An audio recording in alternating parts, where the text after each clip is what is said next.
नमस्कार बच्चों, आज हम हिंदी में विषय लेंगे क्रिया, जिसको हम इंग्लिश में कहते हैं वर्ब। बेटा, आपने फर्स्ट टर्म में संज्ञा, सर्वनाम, विशेषण के बारे में पढ़ा होगा। तो आज हम क्रिया पढ़ेंगे। हम कुछ वाक्य पढ़ेंगे। मोर नाच रहा है, सूर्य उदय हो रहा है, किसान बैल को हाँकता है, घोड़ा दौड़ रहा है। अब पहले वाक्य में मोर के नाचने का कार्य हो रहा है, तो दूसरे में सूर्य के उदय होने का कार्य हो रहा है, तीसरे में बैल को हाँकने का और चौथे में घोड़ा दौड़ने का कार्य हो रहा है।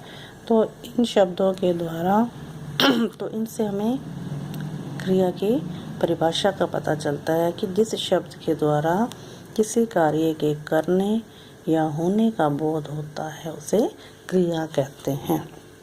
अब इसमें जैसे पहले वाक्य में मोर कार्य कर रहा है, क्या कर रहा है कि वो नाच रहा है, और दूसरे वाक्य में क्या हो रहा है कि कार्य हो रहा है, अपने आप हो रहा है, बाय नेचर हो रहा है, जैसे सूर्य उदय हो रहा है। तो जिन वाक्यों में तो जब अपने आप कोई कार्य होता है या कोई कार्य किया जाता है, उस चीज़ का जब हमें बोध होता है तो उसे क्रिया कहते हैं।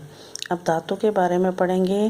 क्रिया का मूल रूप को धातु कहते हैं। अब क्रिया जो है वो धातु ही है मूल रूप से, लेकिन जब हम उसके पीछे प्रत्यय जोड़ देते हैं तो वो क्रिया का रूप बन जाता है। जैसे लिखना, ये लिख धातु है, पढ़ना पढ़ धातु है, भागना भाग धातु है, नाचना नाच और हंसना हंस।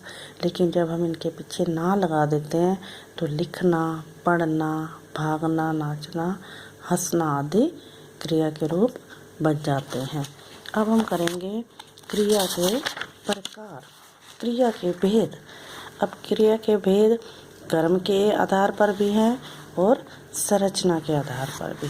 कर्म के आधार पर क्रिया के दो भेद होते हैं, एक अकर्मक क्रिया और एक सकर्मक क्रिया। जैसे ये एक वाक्य दिया हुआ है, राकेश सोता है, प्रदीप जाता है।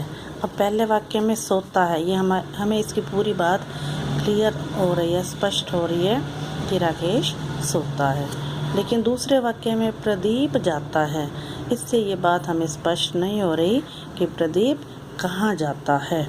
तो जो दूसरा वाक्य है सोता है, इसमें जो है क्रिया की आवश्यकता, कर्म की आवश्यकता नहीं है, और प्रदीप जाता है, इसमें जो है कर्म की आवश्यकता है। तो अतः हमें इसमें सकर्मक और अकर्मक क्रिया की परिभाषा भी मिली कि सकर्मक क्रिया अकर्मक जिसमें बिना कर्म का, अकर्मक मीन्स बिना कर्म का, और जिसमें इसकी अपेक्षा भी नहीं होती, कर्म की जिसमें अपेक्षा नहीं होती, और सकर्मक क्रिया जिसमें कर्म के साथ और जिन क्रियाओं में कर्म की अपेक्षा होती है उन्हें सकर्मक क्रिया कहते हैं। अर्थात अकर्मक के में ना तो उसमें कर्म होता है और ना ही उसकी आवश्यकता होती है, लेकिन सकर्मक में कर्म होता भी है और उसमें कर्म की आवश्यकता भी होती है। अर्थात उसमें क्रिया का फल जो है वो कर्म पर पड़ता है। सकर्मक में कर्म पर पड़ता है और अकर्मक में क्रिया का फल कर्ता पर पड़ता है।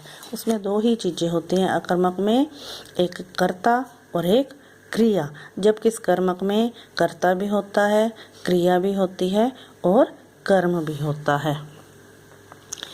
अब सकर्मक क्रिया के दो भेद होते हैं।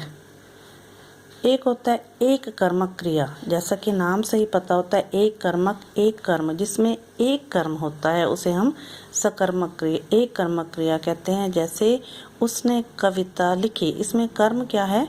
कविता, इसमें एक ही कर्म है। गीता ने गीत गाया, इसमें भी एक ही है, गीत। अब द्विकर्मक क्रिया, जिन कर्मक क्रियाओं में दो कर्म होते हैं उसे हम द्वि का मतलब दो कर्म होते हैं। जैसे अनुज बिल्ली को दूध पिला रहा है, अब इसमें बिल्ली भी कर्म है और दूध भी कर्म है। रवि ने बकरी को चारा खिलाया, इसमें बकरी भी कर्म है और चारा भी कर्म है।